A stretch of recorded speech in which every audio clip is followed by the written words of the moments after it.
Sri Gurubhyo Namaha children. Welcome to Sri R.M. Jain Group of School Online Teaching Ekalaiva.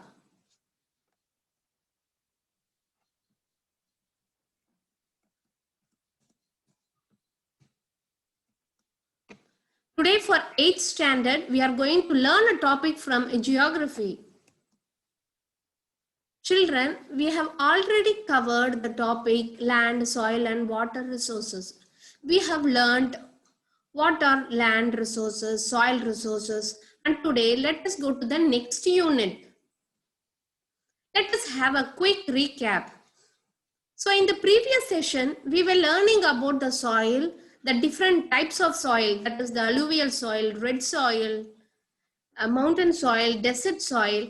Then we saw the soil erosion, and later on we learned about the conservation of soil. So let us go into the detail in depth of next unit, that is the water as a resource. Children, we very well know that water is a resource, children. And we all know that water is extremely precious and is important for the survival of all life form. And having said that, why do we call water as a resource, children? Children, there are many ways by which we are benefited by water, such as we use water for drinking purpose, for washing, cooking, cleaning, and for agriculture also. Not only that, for aquatic life form also we need water, isn't it? So water is extremely important for our survival, children. So let us know in detail about this water as a resource.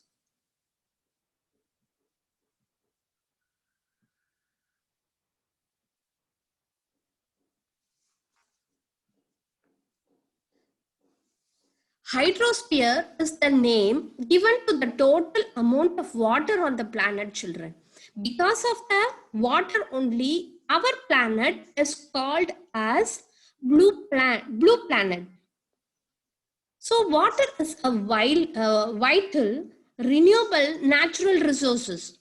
We very well know that it is a renewable natural resources. Although, children, 2/3 of the earth is covered by water, fresh water is limited in supply. So we very well know what is the main source of water in India. It is nothing other than rainwater, river, lakes and groundwater, children. We have a very, very limited supply of fresh water. The water on the earth is of two types, isn't it? Fresh water and the saline water. Saline water is nothing but the ocean water or the sea water, which is unfit for human consumption. So saline water is unfit for human consumption, children. This fresh water accounts only for about 2.7 of the water on the earth, children. Most of this occur as ice sheets and glaciers in Greenland, Antarctica, the Arctic region and the lofty mountain peaks, children. Only 1%, and that is only 1%. You just imagine, it is only the 1% which is readily available for the human consumption. Fresh water is found as groundwater in wells, spring, glaciers, and as surface water in rivers, lakes, ponds also. It is also found as water vapor in the atmosphere, children. So these are the little, that is only 1% of the fresh water which is available for the human consumption, children. This fresh water is therefore a critical resource, children. The quantity of water found on the earth is fixed. It is found in different stages or forms, you can tell, like solid, liquid and gas.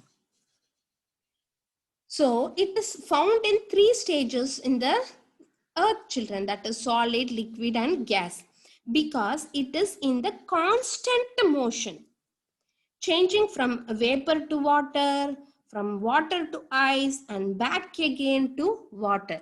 So this continuous movement of water from land to ocean to the atmosphere and back, it's called as water cycle. In lower classes, we have learnt about water cycle, children. Let us have a small recap. Children, there are 4 stages in the water cycle. They are evaporation, condensation, precipitation and collection. Let's look at each of these stages. First one, it is the evaporation. This is when warmth from the sun causes water from the ocean, lakes, streams, ice and soil to rise into the air and turn into water vapor, children. That is in the gas form. So this water vapor, this water vapor droplets, they join together to make clouds. You can see in this picture, the water vapor is the water from this rivers, they are converted into water vapor and they have formed as a cloud. And this process, it is called as evaporation. And the next one, it is the condensation. So this is the condensation. You can see the clouds rises to the top and then they condensate. So you can see this is the condensation. This is when water vapor in the air cools down, children, and it turns back into liquid water, that we very well know. So this, it is called as condensation. The next one, it is the precipitation. You know what is a precipitation? So this is when water in the form of rain, snow, hail or sleet fall from the clouds into the sky. So it may be in any form of the water. The 3 states of water we know. In that any state of water, it can change, it can condense and it can form as a water droplet or snow, anything, and it will fall on the earth's surface. And this is called as precipitation. Then the last one, it is the collection. This is when water that falls from the clouds as rain or snow, hail or sleet, they will collect in the oceans or rivers, lakes, streams, any form, it may get collected.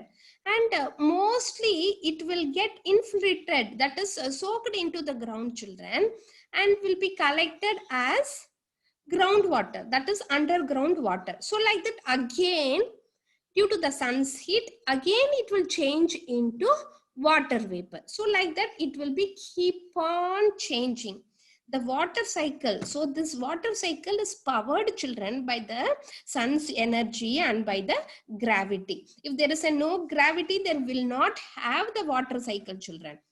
The sun, it kickstarts the whole cycle by heating all the earth's water and making it evaporate. And later on, what happens? It is the work of the gravity, children, which makes the moisture fall back to the earth, children. So this continuous movement, it is called as water cycle.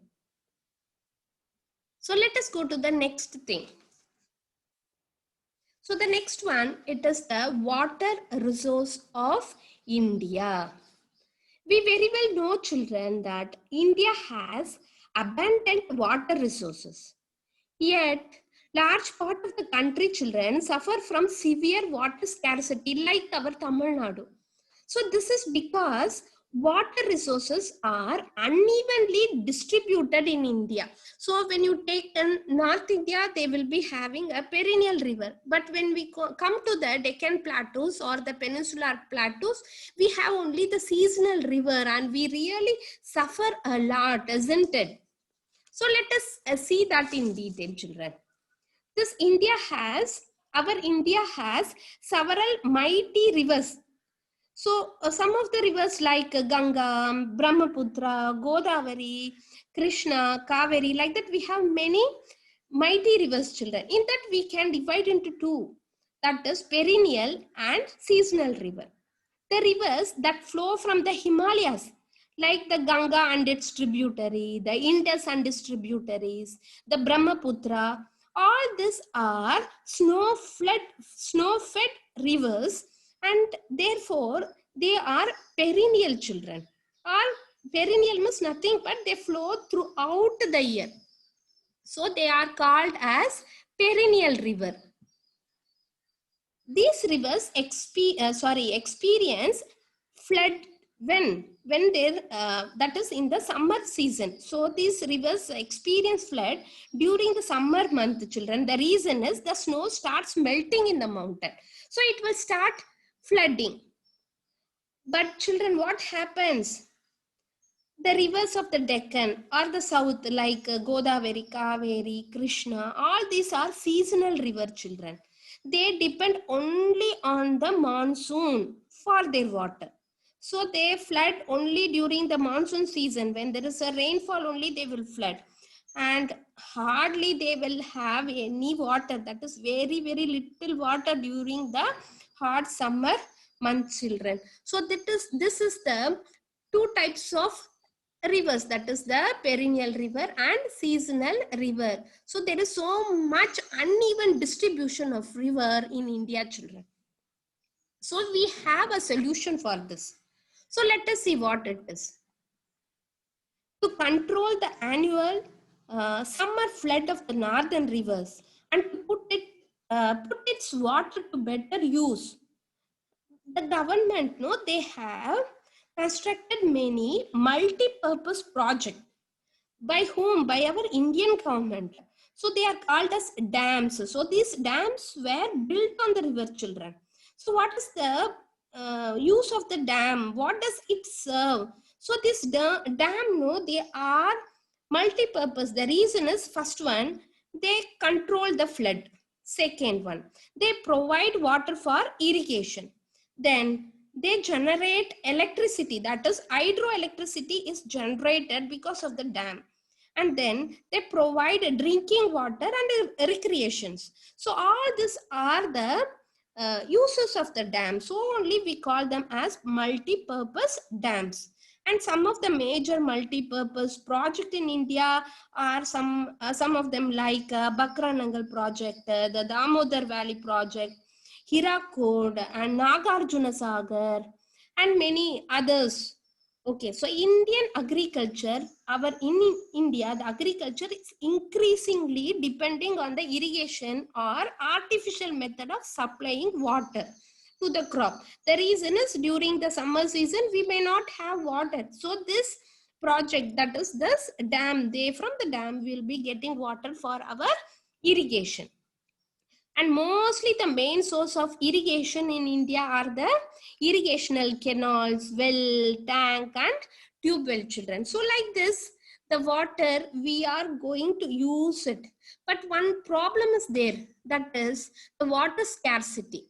So we have so much, on the one side we have perennial rivers, on the other side we have only seasonal river. And that limited supply of fresh water, it is also becoming day by day scarcity we are facing, that is water scarcity we are facing.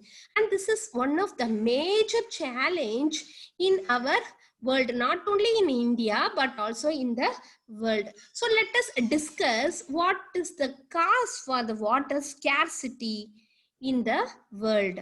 So first one, it is the increase in population. As the population keep on rising, then the use of water is getting increased. So ultimately it will lead to the water scarcity.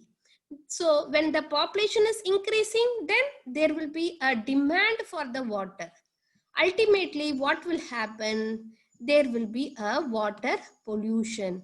So the people are getting increased and their demand is getting increased, and the factories are getting uh, the factories will be started, more and more factories will be started, and there will be pollution, not only water pollution but also many other pollution. So all these are some of the problems, and what happens now, it will start drying up the water resources, children.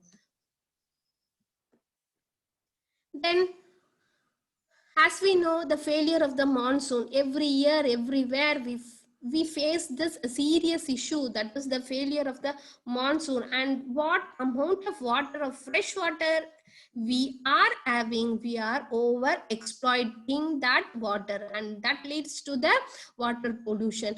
And moreover, our government, our people, mostly our uneducated people, they don't know how to save water, how to use the water. So we are very careless, and this careless use of water resources is also one of the cause for the water scarcity. So what is the solution for this? So how can we solve this such a big problem, children? So it is nothing other than conservation of water. So this conservation of water is therefore a global need, not only in India but all over the world. We need to conserve the water. So let us see some of the steps by which we can conserve the water. So the first one,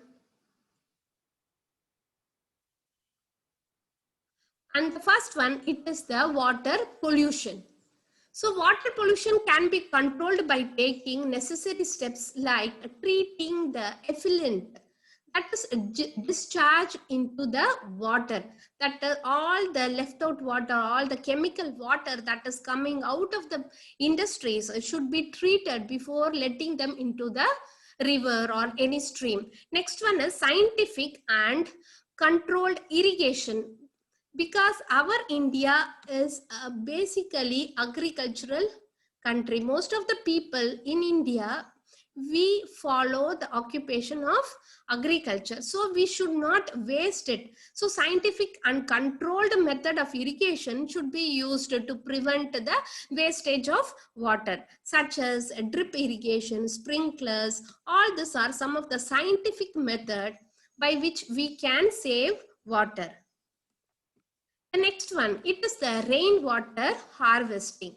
So this can be practiced by constructing tanks and pits to prevent runoff. So this rainwater can be harvested. We can save the rainwater by rainwater harvesting.